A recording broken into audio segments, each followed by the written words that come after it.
Welcome to 2015, and I'm going to restart that. Hi, I'm Chris Bodger 117 and welcome to my first video in 157 years. It's been a while since I've done one, obviously. I've been mega busy with work and having a life. Not that you're saying YouTube isn't a life, don't hate me. Yes, it's a top 10 video of my favourite films from 2014. Oh boy! And I'm RJ93.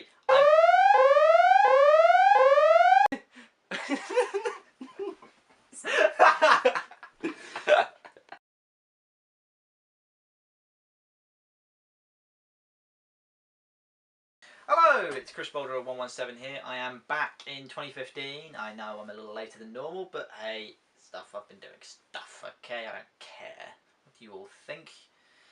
Right, let's get on with this. Top 10 list of my favourite films of 2014.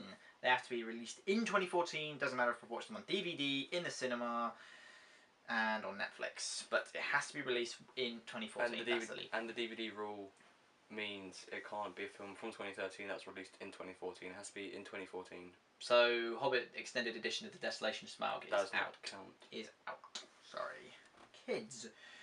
Right then, let's get this party started. Ryan, you have a top 3. Let's start off with you. Okay. Number 3 would be Oculus. Number 2 would be Winter Soldier, for reasons we will digress on later. And number 1 would be The Hobbit 3. Again, it will be discussed shortly. Not a bad list. Mine's obviously the top 10, and I've gone for... At number 10, we have The Hobbit, The Battle of the Five Armies. It was a great film, really enjoyable. It tied up so many loose ends from the first 2 Hobbit films and managed to set up the events that will happen in the Lord of the Rings trilogy. But obviously, it's called The Battle of the Five Armies because it is pretty much a giant battle. But in the end, I think the action was obviously sometimes you'd have more battle sections, and it was more of a battle sequence in of itself than it was a character-driven piece in the end. And I think that's kind of what let me down a little bit. But it was still a great film. It was a good fun film, and I really enjoyed it, and I recommend it. I'm about to get slated here by my colleague. Ryan, start off. Yes, no, I disagree with that completely. I think that... Well, no, I sound like a massive fanboy. I think, yes, there is quite a bit of excessive amount of action, but Peter Jackson, he has a way of telling the story, even if it's action-heavy, while maintaining drama and character interactions pretty well.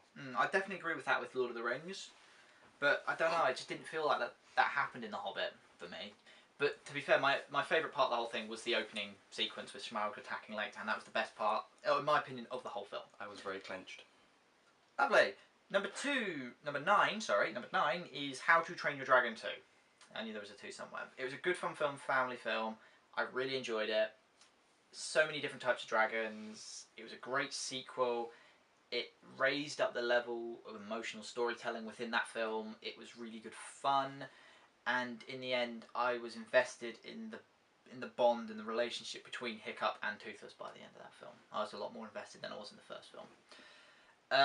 Number 8, I might change it a little bit because I've just realised I actually really enjoy. I was going to say 22 Jump Street because it was a comedy. It was really good fun, but I did like The Hunger Games Mockingjay Part 1.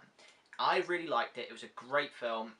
It didn't have a lot of action to it, which I think they're setting up for the second part of that film, but in the end I think what they did in the part 1 was really well done for what it was. And personally, I would have ended it at a point, if you've... well, let's just say spoiler, is when Peter attacked Katniss, I'd have ended the film there, because it all faded to black, and it would have been that moment where everyone's going, "Oh my god, what's just happened?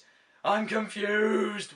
And then have the credits roll then, because then people will flock to see the final part of the film. They're baited. Yeah, they're baited. I read the book. I'm not going to pay to see the same film twice in the cinema. I don't like that people have been making 2 parts of a film, of the final film, even though the Hunger Games, the Mockingjay book is about that thin. Really? And they made 2 films out of it. So I'm going to wait till it comes out on DVD. And watch it then. Yeah. Number 7 is Dawn of the Planet of the Apes. Andy Serkis was amazing as Caesar. He is still the pioneering actor of motion capture technology, and I think in the end the more I watched that film, the more I became invested in that world and in that story, because it felt more of a fight for survival, but with the apes more than the humans, because the human nature is never going to change. We're always going to fight. We're always going to kill to survive. Whereas the apes are just living to survive, and that's what I think makes it a great film.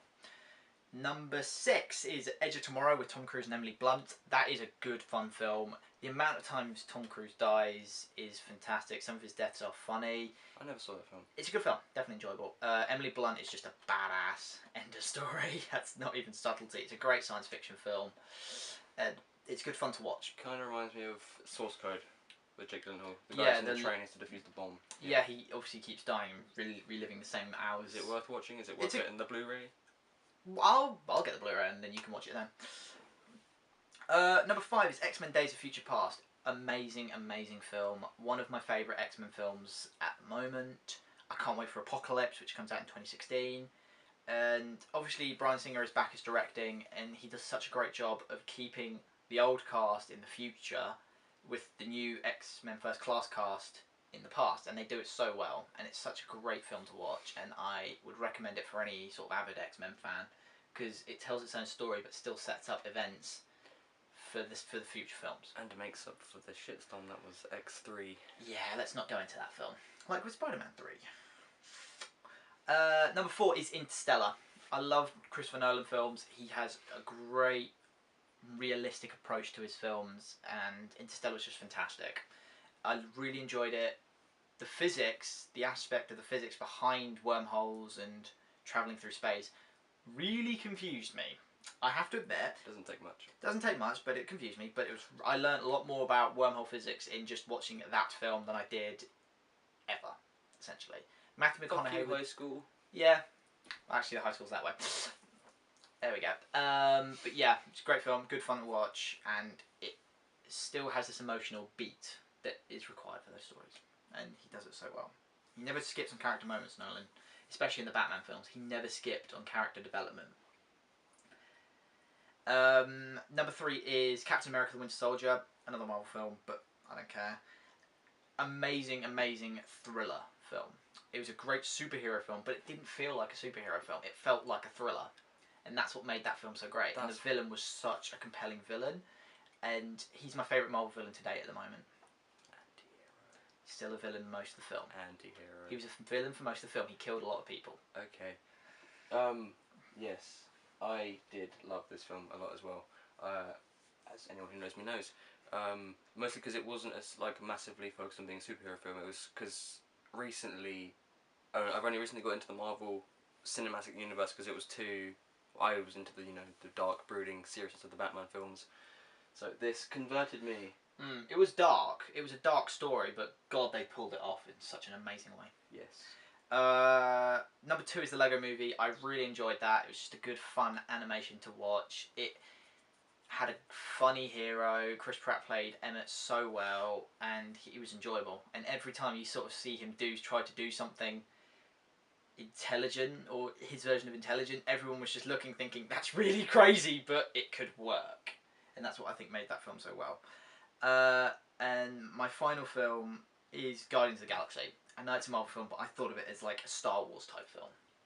It was so well done, and it was so well written, and never skipped character moments, because the characters obviously had to interact, and they were all amazing characters. My favourite was Star-Lord, but then it was Rocket, and then Groot, Gamora, and then Drax. But Drax was a surprise one for me. I didn't think I was going to like Drax. Considering he's a wrestler. Yeah, Dave Bautista's an amazing actor, but look at The Rock. Yeah. The Rock is, again, a wrestler, but he's such an amazing actor.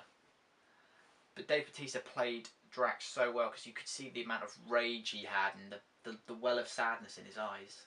But then Star-Lord was... I think he was great as a team leader, because obviously he's been growing up in this world.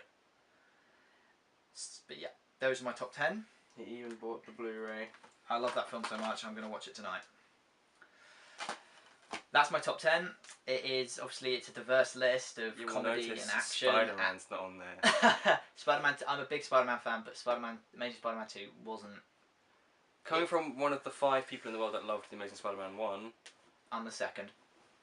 Not many people liked it, maybe for the Maguire films. I was massively let down. Too many villains, too much. It just repeated the mistake Spider-Man 3 made a film early in the trilogy. Yeah. But then that's the trick now, is that Marvel might But what- decide to yeah, go and do... Yeah, they want to bring Raimi back Yeah, that's one to rumour, include but- him, to include him into the MCU, like their MCU. So Yeah, what I'm which- hoping they do is bring Raimi and Garfield. That'd be a good combo. Something happened with the camera. Technical difficulties. I had to pick a Nikon camera, didn't I? Only camera geeks are gonna get that joke. Yep, I know. Or Pete. Yeah, there you go. Right, obviously that's my top 10 list. Obviously everybody else has their own personal favourites. And in the end, I'm very much looking forward to 2015 now. Because we've got... we don't have a lot of superhero movies in 2015. We've had no DC films in 2014. Had no DC films in 2015. DC's starting their cinematic universe in 2016 with Batman vs Superman, Dawn of Justice. Dawn of Justice. Yeah, with Ben Affleck as the Batman. He's gonna be good. He's gonna be good, yeah. But obviously, we don't talk about Daredevil. Yep. No, wait, no. Daredevil's not Marvel. Yeah, he's Marvel, isn't he? Yeah, he's Marvel. Yeah. No. Or Blade. Actually, I liked Blade. Which Blade? The first one was good. Second one was good. I just don't like it. Third one wasn't great.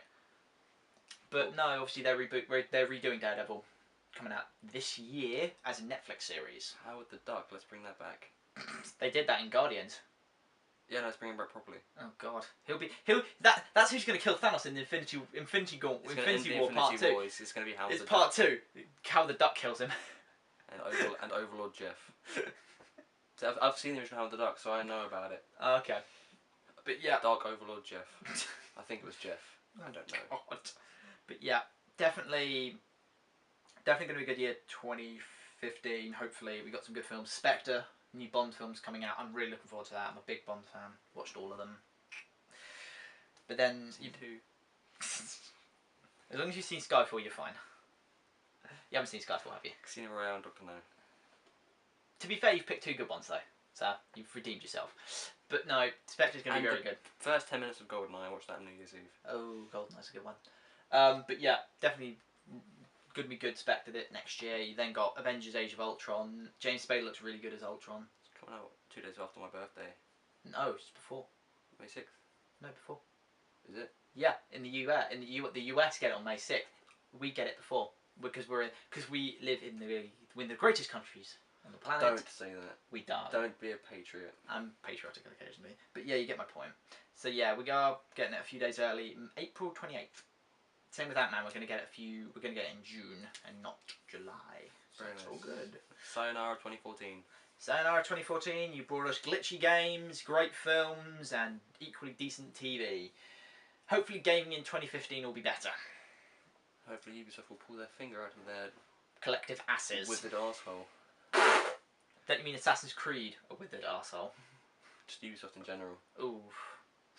Sorry about Anyway, that, that's Ubisoft. a lovely image. That's not a nice image now. Oh God. Gonna be hunted down.